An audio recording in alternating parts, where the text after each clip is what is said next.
Hi guys, I just got my residency diploma in the mail and I finally can sit down and frame all of my diplomas, which is about $1 million of education. I want to sit down and talk to you guys about what it took to get here, the reality of becoming a doctor in the United States from beginning to end. Because I used to watch medical YouTubers a lot before I started, and there's so much that I had no idea about.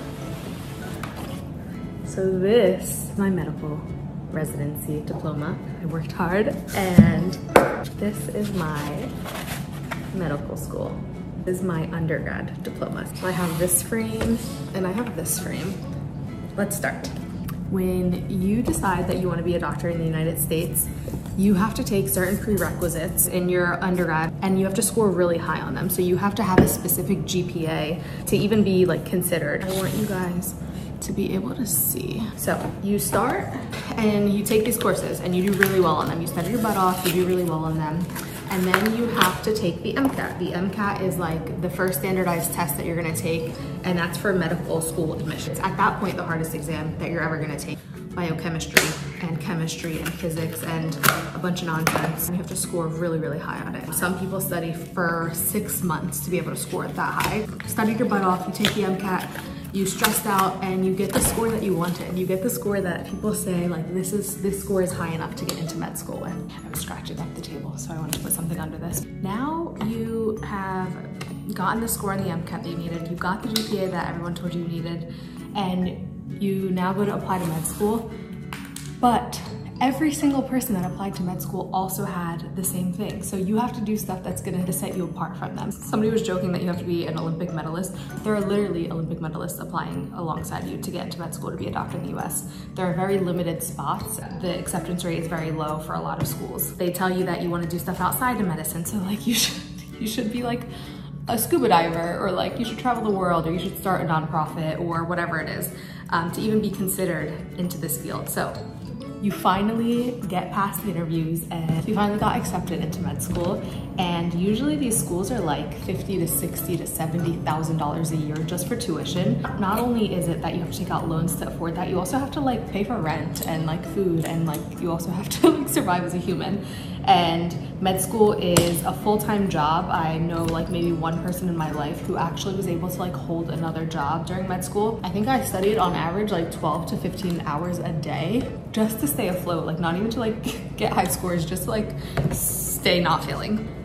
So then you do that, right? Pass all the exams that they tell you to pass, doing the research that they told you to do the research in. Take step 1 and step 2, which step 1 and step 2 are the hardest exams I think in the world, I think they say.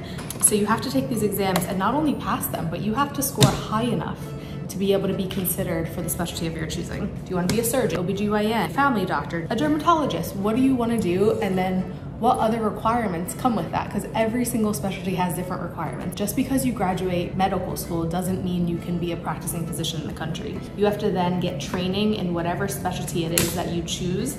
And that training is anywhere from 3 to like 7 or 8 years. You do all these things and then you're like, cool, like I did it. And then you have to apply to the match. The match is this like system where you have to pay again. You're still not making money, but you have to pay to be able to apply to these programs and interview at them, and spending like months preparing and researching and doing all the things that you need to do to set yourself up for success during the interviews. And then sometime in the beginning of that year, you have to submit a list of programs that you can see yourself in from like 1 to 60. And when you submit this list, you are pretty much saying, if they match me in any of these places, I'm gonna go there. It's a binding agreement. You submit your list and then you hold your breath. That you are in your last year of med school. Most people are in their last year of med school at this point. And you are just waiting for that day in March where you get an email that holds your fate. So on a random Monday in March, you get an email that says either congratulations, you have matched, or we're sorry, you did not match. It doesn't tell you where you match. It doesn't tell you any more details. That's all it tells you. And then you have to wait like 4 days to find out where you're going. For the people that get the email that's like, congratulations, you have matched, great. You're just like hoping and dreaming that you got your #1 spot. I personally was like in debilitating fear that entire week because I was like, playing mind games with myself. I was like, what if none of the places I interviewed at want me? And like, what if I get nothing? Or what if I get my like last choice? And what is that gonna mean for my life? And like, I already started looking at apartments. Like it's like real life. Like it's not just the small thing. I'm gonna put my Drexel one in this one. So now you might be asking yourself, what happens to the residents that get an email that says, we're sorry you did not match? I honestly wish I didn't know, because it's crazy. If you get an email that says, we're sorry you did not match, then for that remainder of that week, you are going through something called the SOAP, or some people call it the scramble, because it is literally just scrambling for your life, honestly. And during that time, every single resident, or every single med student, I'm sorry, that didn't match, and every single program that didn't fill all of their spots, interview each other. So you have the choice of like, do you wanna try again for the same specialty, or do you think your odds are low enough that you don't want to go for that specialty anymore? Some people might say like, okay, well, I know I'm not going to get the specialty that I wanted. And so some people decide to like scrap that entire year and like not match that year and try again the year after, which, if you can imagine, would feel pretty shitty. There's the people that are like, no, this is the year, I'm gonna match this year. So then they go through the SOAP. A lot of them make an entirely new application where they're like, they're writing new personal statements, because now they're no longer applying into that one specialty that they always dreamed of being in. Now it's a completely different specialty. And then you see every single program that didn't fill their spots, and then you can apply to them. And then you go through these rounds. Let me show you this really quick. Oh. Okay, that's cute. So this is number one. That actually, look at this border. That looks really good, right? Okay, this was 5 years of undergrad, and Drexel I think is like $60,000 a year, so that's $300,000 right now. I'm gonna work on this one though. So then you go through these rounds of interviews, and it's not like the formal interviews that you're used to. It is like cold calling you. So you will get a phone call that says like, hey, we saw your application, are you free to interview in like 5 minutes? So then you have to like run and put on a suit or whatever it is and look presentable and like remember what this program is, because remember, like, you didn't initially apply to this program, you just heard of them this week. So then you get on this call, and like, it's really just like, I don't even know how to explain it. It's just like, is something that you can see yourself doing. So you interview, and who knows how many interviews you get. Some people get 0, some people get like hundreds. There's no like, it's just chaos. This is the week, remember, this is still the week that everyone around you is celebrating because they already matched.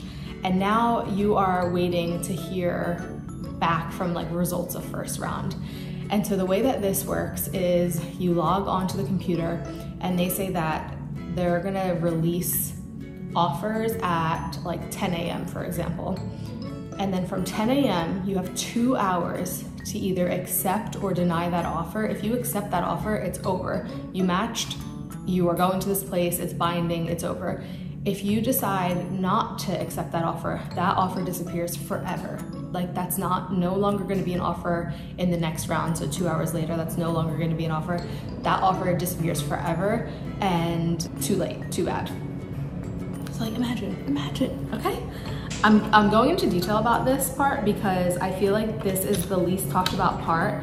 And I also feel like my friends or colleagues that went through this, like, were not prepared at all and felt so alone and felt crazy. And I like wanna like get this information out there so people know what this part is like. In the end, some people matched through this process. And I think last year, 2,000 fully qualified physicians did not match and were left without a job.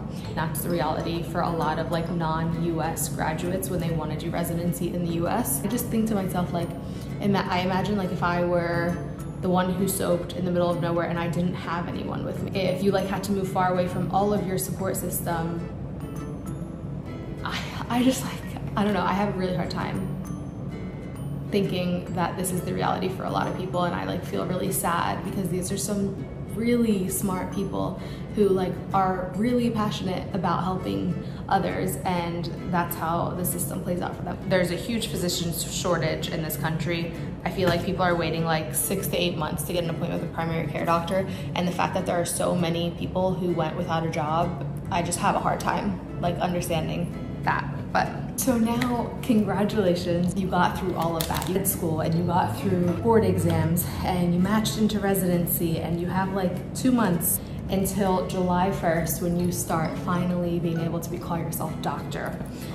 And then you get the schedule and you realize that you're gonna be working the most insane hours that you've ever seen in your life. You're working 16-hour days. You're now doing something called call days where you're working 28 hours straight and like, no, you don't get to sleep during those 28 hours.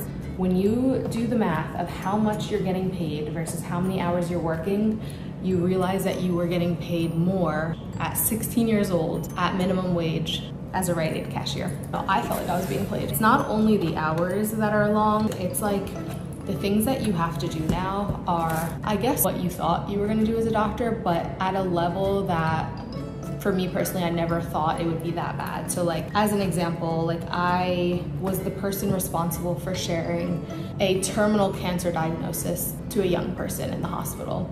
Or I was the person who had to walk into a room full of family members and share with them that their father was never going to wake up after the car accident that he was just in. You're the one doing the death exam. You're the one struggling, hear these really sad stories for your patients. A lot of them stem from like the way the healthcare system is and the inequities in the healthcare system. And a lot of times like you can't really do anything about it. So like you came into this field to do something, and a lot of times you can't do anything. Like you can try your hardest, but a lot of times it's limited by so many things that are out of your control. And you just have to get through it because you worked this hard to become a doctor and this is what you dreamed of your entire life. And so you just have to keep going. No matter how bad it is or no matter how depressed you are, you just have to keep going because it doesn't get better unless you get through it. That's the mentality, at least that's the mentality that I had. This is really depressing to talk about. Wow, great, okay. Ooh, okay. I'm gonna do med school here. That looks good. Aww. Okay, let me frame it, hold on. I'm gonna tell you the rest. You're working impossible hours. You don't have time at the end of the day. You have to choose between sleep or eat, pretty much. You have to remember too, at the same time that you are in the hospital and just like counting down the days until it's over, you're like seeing a lot of your family and friends move on. Like you're seeing a lot of people like get new jobs or get promotions, get married, have kids, go on these vacations, do all the things that you like would think your like late 20s, early 30s would be for, but you're just stuck and you just have to like continue to like take the beating that is residency. This is the part, this is where I'm at now. So I finished residency, right? I got through it. It was brutal, it was sad. Without being too dramatic, lost parts of me that I don't think I'll ever be able to get back. Now is supposed to be the time for you to enjoy, right? Now is supposed to be the time that you are gonna make the money and you're gonna have time again and have a normal schedule and finally be able to do the things that you wanted to do when you decided to go to med school. And so now I'm here. I am now 2 months out of residency. I haven't started working yet. I'm still looking for a job that like is the perfect fit for me. And I'm just so tired. And I keep asking myself, was it worth it? Was all of it like worth it in the end? And I don't think I have the answer for that yet, to be honest. I feel like everything I worked for, I haven't done yet. Like sure, I had some great days in residency where I could feel that I was making a difference and I could feel like I was like helping a lot of people, but like those days were not often. This is $280,000. So far we're at 280,000, 300,000, and then residency. Like I did get paid during residency, but like when you think about like how much you should have been getting paid, you're looking at like a $200,000 a year deficit, and that was 3 years. That's $600,000. So this is over $1 million of education. Let me grab the other one. This is 9 years of my education, and the other 3 are on the table. The other 600,000 are on the table. But this is us.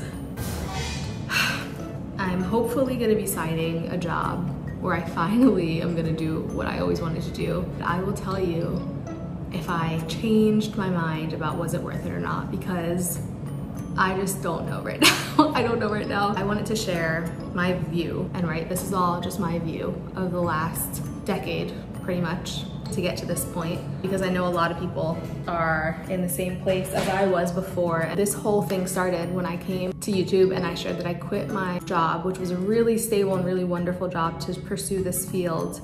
And I know that a lot of people are in the same shoes that I was in, and they want to know, they want to know more about it. And so hopefully this is a little bit more transparent about that journey. And hopefully I start this job and I start making some real money and I start seeing patients and getting to know them, and being able to share all of these tools in my toolbox that I grabbed over the years to help them be healthier physically and mentally.